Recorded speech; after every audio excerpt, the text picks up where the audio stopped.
Hi, my name is Inge Bisconer, and I'm here today from the Toro Company's Micro-Irrigation Division to give a presentation on the ag irrigation industry's response to the California drought. I have a California farm background. I'm a California native, was educated here at Davis, where we're recording this presentation today, and I've spent more than 35 years in the industry with various organizations and in various capacities, much of which I would like to share with you today on how industry has effectively engaged with the ag stakeholders and all the stakeholders in the state of California in response to this drought. These are the pictures that were circulated about a year and a half ago that I think shocked many people into action, because it showed that our beloved snowpack in the Sierra Nevada, and actually our snowpack in the entire West, had become severely depleted over the course of just a few years. And this is what we depend upon, one of the major sources of water that we depend upon here in the state of California for ag, urban, and environmental benefit. That picture, along with subsequent research from prominent scientists showing that, wow, we may in fact be at the beginning of another possible mega drought here in California. Looking at history, they had occurred in the past, and as we can see here on this infographic, we see that California was actually developed during a fairly wet period in our history. And this little red spike shows the beginning of this drought period. So people really began to realize that we probably need to do a better job of managing our most limited resource, one of our most important, if not the most important resource we have in the state, and that is water. So here we are today. California's drought has been called historic, and I believe it is, and we can see that we're still within it. This is a recent photograph from the drought website, and you know, we did get some great rainfall this winter, and we did get a little bit of relief in many of our reservoirs. As we can see in Northern California, our reservoirs are in a little better shape than they were last year. But at the same time, many of our reservoirs remain nearly empty. And this has caused extreme hardship on not only the agricultural community that depends on those water sources for farming crops, but for the people that work on those farms and for the towns that service the people. So it's a domino effect on the whole community, and it's caused extreme hardship and really points to the fact that we need to do a better job of managing our water. So what I'd like to do now is take you through kind of a sequence of events that began last April of 2015, and ends this last November, where industry became highly engaged with California's leadership and actually national leadership on this topic. So we may all remember that back on April 1st of 2015, Governor Brown issued Executive Order B-2915, which for the first time in state history implemented a mandatory water reduction a mandatory water reduction order for the state's residential and urban users. The goal was to reduce water usage by 25%. And the goal was to reduce about 1.5 million acre-feet worth of water use in the state. And this was to be done by several different initiatives, including the replacement of about 50 million square feet of lawns throughout the state, and requiring institutions and golf courses, cemeteries, and other large landscapes to reduce water use, and to mandate more water-efficient equipment in new home development, such as drip irrigation. So that was the goal, and that, again, was largely an urban initiative, but we all know that agriculture does use the majority of the state's developed water resources. So agriculture, even though it wasn't targeted in that initiative, was really under the gun. And infographics like this one from that I lifted from the Maven's notebook, and it's part of the Delta Water Plan, show that 53% in this case of our developed water resources come from ag, and urban not as much. So ag was under pressure to also participate and help. And at the same time, we were getting reports from people at NASA that California only had 1 year of water left in its reservoirs and that its groundwater resources were being extremely depleted. So what did agriculture do? Well, for one thing, the California Ag Irrigation Association, which has been very active for years, took a more prominent role. CAIA promotes water and soil conservation amongst its 80 or more members of dealers and manufacturers, and includes some members of the academic community, employs a full-time lobbyist in Sacramento to keep track of legislative affairs, and also supports and promotes a system of education with the California Junior College system, and puts on seminars and conferences to help educate people on how to be better irrigators.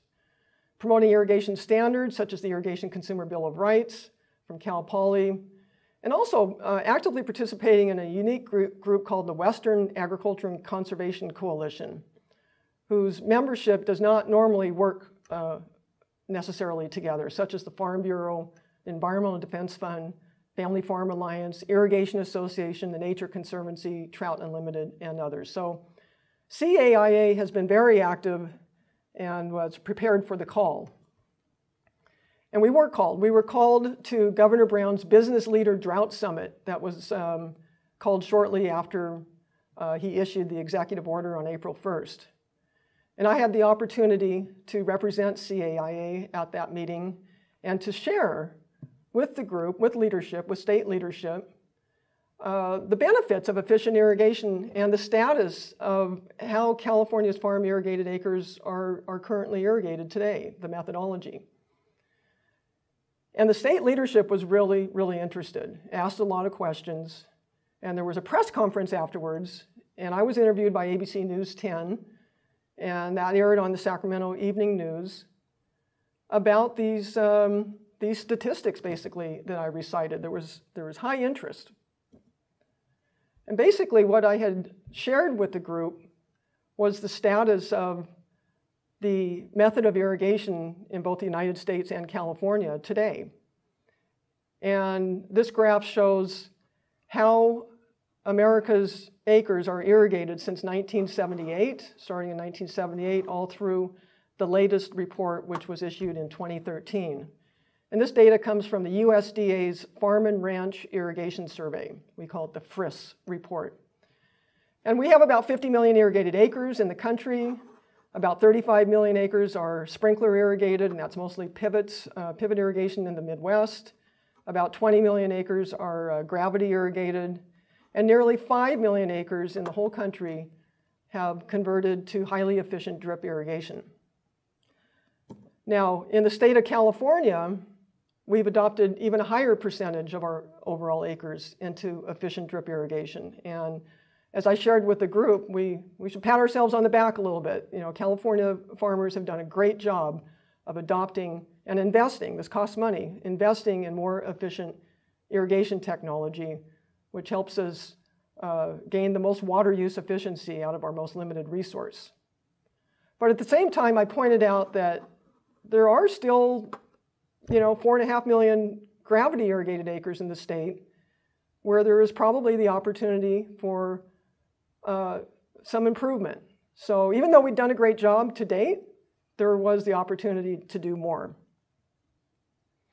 So this information was very well received, partly because, yes, there is the acknowledgement that, yes, drip irrigation can do a great job. And here's some pictures that tell 1,000 words. Drip irrigation over here on the left side of the screen shows how water and nutrients are applied uniformly over space and time to the crop, which leads to higher crop yields typically, better quality, and more efficient use of the resources such as water and energy and even labor and fertilizer. And here we're showing one of the drawbacks of sprinklers, which is that wind can cause deflection of the water to go where we don't want it. And in gravity irrigation, Obviously, we are open to some evapotranspiration with this method of irrigation. But more importantly, by definition, gravity irrigation typically over-irrigates to some extent to get water from the beginning of the row to the end of the row and get it uniformly to all the plants. And this over-irrigation into the groundwater table can be seen as beneficial. It is beneficial in many cases. But in other cases, it's been detrimental because this farm water is often contaminated with farm chemicals such as nitrogen fertilizer. And the Harder report that was issued a couple of years ago pretty much says that agriculture is likely the source of this contamination. So one of these drawbacks, of course, is that we might contaminate the groundwater, and we would say that flood irrigation should be used to recharge the groundwater deliberately, maybe during the winter months, such as farmers like Don Cameron have been experimenting with. So use flood irrigation to deliberately recharge groundwater in the wintertime, and use more efficient technologies such as drip irrigation during the growing season to actually grow the crop. So this is a picture of a drip irrigation system that shows that, you know, we're taking water from either a pump or a surface source. We have the opportunity to apply chemicals such as fertilizer through the system. We treat the water before it gets into the system with filters. And then the various types of irrigation devices can irrigate orchards like almonds, vineyards and grapes, fruit, nut, and vegetable crops like lettuce, and even field crops like corn. This is very, very common to be able to irrigate all of these types of crops with drip irrigation. And again, the reason that it's being adopted so rapidly, both in the United States and especially in California, is that we have the opportunity to apply water directly to the root zone, not only water, but fertilizer, directly to the root zone, to the benefit of the plant, typically higher yields and higher quality with lower inputs. So this information was, again, well received, and we were invited to take a little deeper dive into the statistics. And what I did here was outline all of the crops grown in California and look at what the sprinkler, gravity, and drip irrigated acres were of those crops. And again, this is from the Farm and Ranch Irrigation Survey. And then highlighted in red the crops that really warranted consideration to conversion to drip. These crops obviously already had a lot of drip acres installed already, and there were still a lot of gravity irrigated acres left in the state that could possibly warrant conversion. So that number turned out to be about 1.5 million of the gravity irrigated acres in the state that we thought could be possibly targeted. And then we asked ourselves, well, how much water is possibly saved, or how much less water could we apply using drip versus gravity irrigation on these crops? And we used the database from a tool called the Drip Micro Payback Wizard, which a subgroup within the Irrigation Association's Drip Micro Common Interest Group created 5 or 6 years ago. And in that tool, there is data that shows how many acre feet of water are usually used on this particular crop per acre using gravity irrigation, and then how many acre feet of water would be used on this crop using drip irrigation. So taking that data and looking at the difference and how many total acres are irrigated in the state on those crops, we came up with a number. And the number was 1,200,000 acre feet of water that we could possibly not have to apply to these crops if we did a technology conversion. Now, mind you, that number is very close to the number that Governor Brown had mentioned in his executive order of the desire to save 1.5 million acre feet of water by altering our landscapes and reducing outdoor water use. So the conversation that then ensued was, how do you want to spend public money? Would you like to convert existing landscapes and subsidize that activity? Or is there a possibility to use public funds to modernize our agriculture? Now, of course, this reduction in water use also is often associated with a yield and quality increase that I mentioned, and that's in the direction of goodness in our opinion, that really reduced water and nutrient and electrical usage is really a side benefit of really the yield benefit of producing more food, fuel, and fiber for the growing world. So this number over here is what would that cost? And it's a lot of money. It's a big number. We assumed $1,000 per acre, so $1.5 billion to, convert, 1.5 million acres to drip irrigation. Again, these are very rough numbers, but just to give us an idea of what the task would look like. So this information, again, was very well received and thought-provoking for leadership, both at the state and national level. We did one more projection showing what would that adoption curve look like if it were incentivized with some public funding, as opposed to just letting it go along as it's been by industry on its own.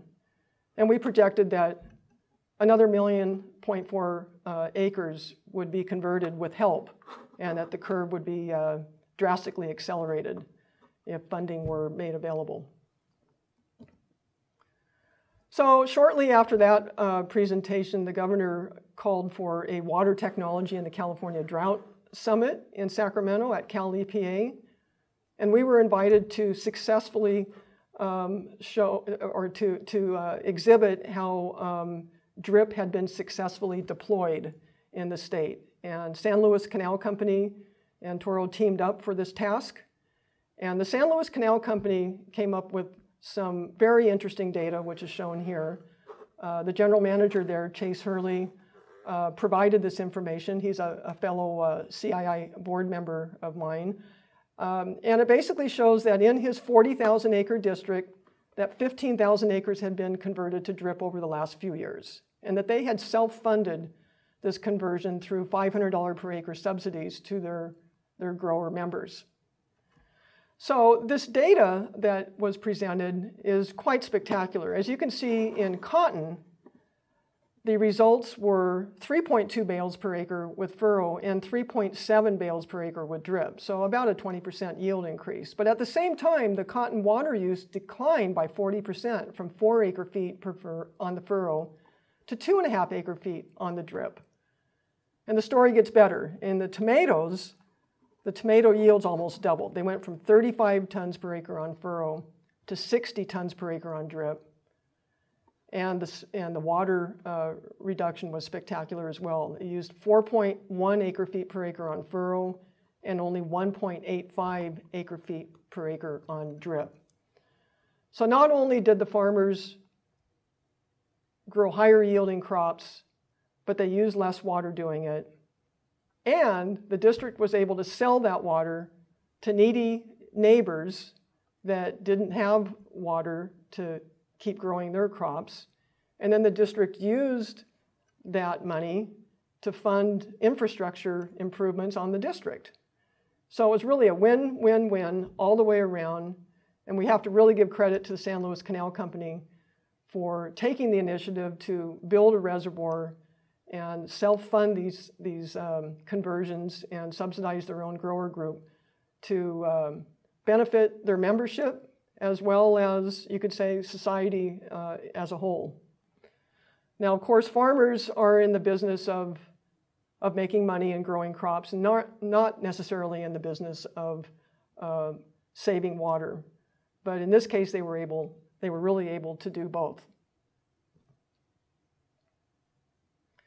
Now, shortly thereafter, there's lots of interest again in this new data that's being circulated. And Wade Crowfoot from the governor's office and Karen Ross from CDFA teamed up and held a stakeholders meeting in Sacramento and invited about 40 leaders of the farm community.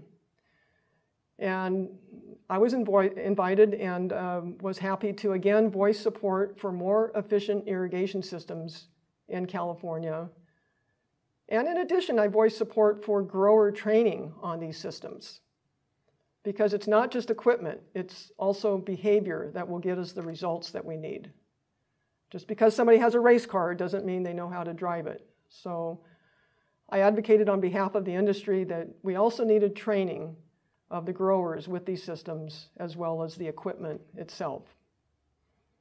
So the net takeaways from that meeting were that drip irrigation surely has some positive benefits, and that there is a need to identify which crops should be targeted for that gravity to drip conversion, and that more funding is needed, and that some of the current funding would probably work to that effect, and that was the SWEEP program, which I'll be talking about next.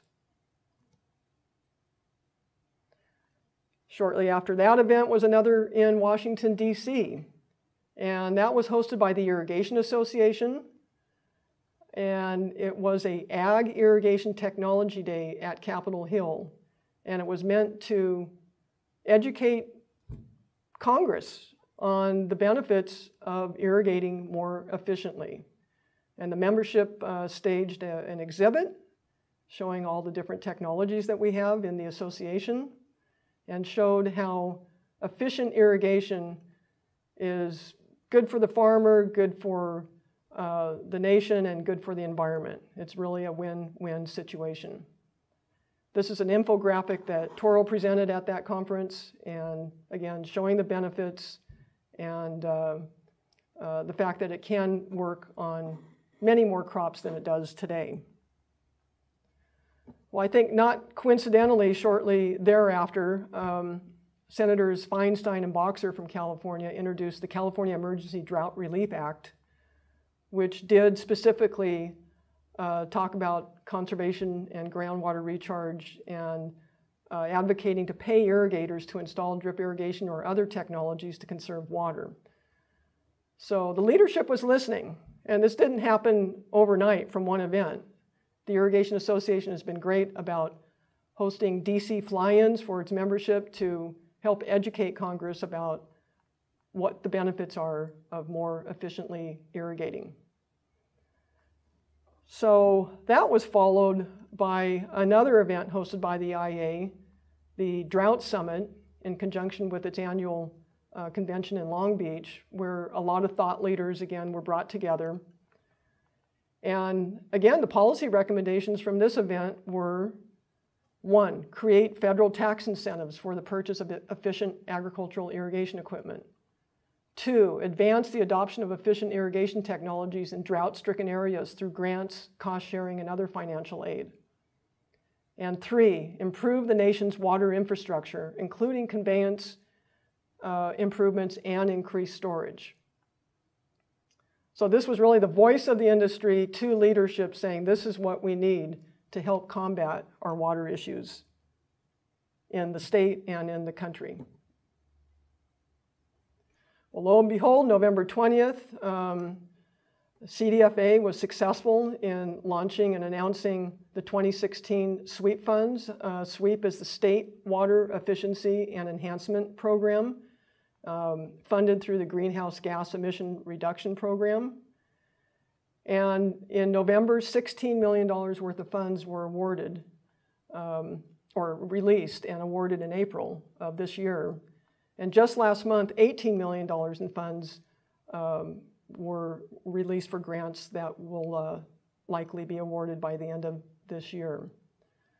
So these funds, up to $200,000 per project, can be received from these funds to really implement real change on the farm with equipment that will help us improve our water use efficiency. So that kind of closes this legislative story that I wanted to share with you since the announcement from April 1st of last year. And now I'd like to talk about some other associations and institutes that industry engages with to help improve water use efficiency. And first and foremost, I'd like to talk about the California Irrigation Institute. I'm honored to have been its president back in 2014. I'm still a board member. It's California's oldest irrigation forum since 1962, and our sole purpose is to put on a conference every year that's attended by about 300 people from very diverse backgrounds. And our focus on this conference is on solutions via policy and technology. And a new focus that we really want to continue strengthening is our student scholarship program. We had 16 student scholarships last year, and we're very struck by how important it is to bring the future professionals in the water industry into the loop early, and to bring them to conferences like this so that they can begin engaging and helping sooner than later to solve the challenges that we have. Our speakers, I have to say, have been excellent. We've had national award-winning journalists and thought leaders at the podium.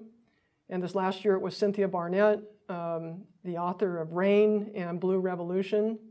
And I would encourage interested parties to please join us at this year's next conference, January 30th and 31st in Sacramento, 2017. And our theme has already been chosen, Managing Our Water Checkbook Solutions for a Balanced Bottom Line. So I and my 15 fellow board members highly encourage you to attend that event. The website is also great. All of these slides have website links on them. Also have archives of past presentations and past programs. So please visit that website. Another thing that industry did was to form the Grange Network. Industry veterans Jim Anschutz and Kurt Maloney of Ag H2O, a consulting firm in Fresno, formed the Grange Network a couple of years ago as a forum for industry to share information about irrigation to the grower community and the academic community. And we've had some great webinars, and they're all recorded. They were professionally produced at no cost to the people who watch them. And again, I would encourage people to visit the Grange Network's website to see the archives or to get involved in giving a webinar in the future. Jim has given it on how to evaluate a drip irrigation system. We had Dr. Freddie Lamb give a presentation on subsurface drip irrigation for field crops. He's out of Kansas. Angelo and Cece Mazie out of Bakersfield talking about injection equipment. Of course, Dr. Claude Finet, highly respected USDA researcher who was really the father of drip irrigation in tomatoes. He and his wife Becky, who is also USDA and a consultant, talking about how to properly schedule and manage nutrients in our water. And a great presentation from Keith Backman from Delaval Labs on how important water management is for crop production. You know, many of his troubleshooting visits to the field end up being water related rather than pest related, for instance. And I've done 5 or 6 of these webinars on various topics, and one of them has been a wrap-up of one of the CII conferences. So please visit the Grange Network. Another way industry has engaged is by helping the water quality coalitions educate its membership. Water quality coalitions exist to manage the group permits for their members, and the members' responsibilities include completing a farm evaluation and a nitrogen management plan for some of them, sediment and erosion control plans, and possibly coming here in the future, the nitrogen and irrigation management plans. So the executive director of East San Joaquin, Perry Clausen, asked me to help educate their membership at their annual grower meetings on basically how to become better irrigators. And there have been 6 meetings so far this year and 3 more this fall that I've been helping them with. And basically, I've been using our owner's manual. Toro has an owner's manual that's available for free download online. And it's written, I wrote this book for the growers in layman's terms to help them become better irrigators. So these are the topics that we talk about in these training meetings: how to better schedule and apply fertilizer, and also using one of Toro's tools, the AquaFlow design program, how the growers can better design their systems, either them or their consultants or their qualified irrigation dealers. You know, it's very important to start with a good system. It's not just the equipment, it's how it's laid out. And then once you have a good system, it's how you operate it. So it's all linked, and using this program, the growers can get a better idea of how to optimize the application uniformity of the irrigation system by selecting the right devices and the right layout and the right pipe sizing. So those were the tools we used to do that education. Another way industry has engaged is through the Western Growers Association. And Toro has recently become a charter sponsor of their Center for Innovation and Technology in Salinas. It's been a wonderful effort. This is a way to get innovative technologies out to the field quicker. It's an incubator of sorts. Technology firms can use the facility, and Western growers' relationship with their membership connects with these technology companies and helps them evaluate and bring them to market quicker. So that's been a great effort. Toro has also linked arms with Simplot, another industry member, supplier of fertility chemicals for farming, with Western growers to go out and evaluate the irrigation systems that already exist. As I showed you, we have nearly 3 million drip irrigated acres in the state, and many of them are aged and could use a tune-up. And so these three entities linked up and went out and did a bunch of evaluations and came up with some recommendations on how to improve the uniformity, which has since been performed. And actually, there's a great webinar coming up by my colleague Paul McFadden and Rich Bernier from Simplot this coming Monday on this very topic, talking about this project. So I would encourage you to go to the WGA website and look for that presentation. If you see this after the presentation has occurred, I'm sure it's recorded and you can see it later. So industry is also engaged with academia, of course, and of course my alma mater, UC Davis. I'm very proud to work with UC Davis on important projects like improving water use efficiency in alfalfa. And our host today, Daniela Zachariah, and his partners such as Dan Putnam have done a lot of work on this topic, and I borrowed this slide from Daniela's presentation that he just made in Orlando at the ASABE meeting on the work in progress. And what's really startling about this slide is seeing how important alfalfa water use is in the state of California. 16% of all the ag water applied in California is applied to alfalfa. And yet, the productivity of that water in terms of return in dollars per acre foot of water are fairly low compared to other crop opportunities such as vineyards and garlic and onions. Now, of course, we know that alfalfa is used to produce meat and dairy products, other high-valued products, and it's a very important entity to the state. But at face value, if you look at just the return per acre foot of water, which is now becoming the most limited resource on the farm, it's fairly low compared to other opportunities. So it's important for us to do a better job of irrigating and producing alfalfa. And we know from many grower testimonials that we can significantly increase yields in alfalfa with either the same amount of water or possibly even less water. So we anxiously await the results of this important work and see what the numbers are, not only on just water, but really resource use efficiency, the carbon footprint, energy footprint. These researchers are looking at the big picture, and it's very important. So this is at UC Davis's Russell Ranch, and more work will hopefully be conducted at Kearney and also in the Imperial Valley with Davis. So this was a really fun way that industry is engaged, and it's Toro's The Water Zone radio show that was actually initiated by our partners in the landscape business, Mike Barron and Rob Starr, who started the show, and my colleague Paul McFadden and I began hosting an ag show once a month.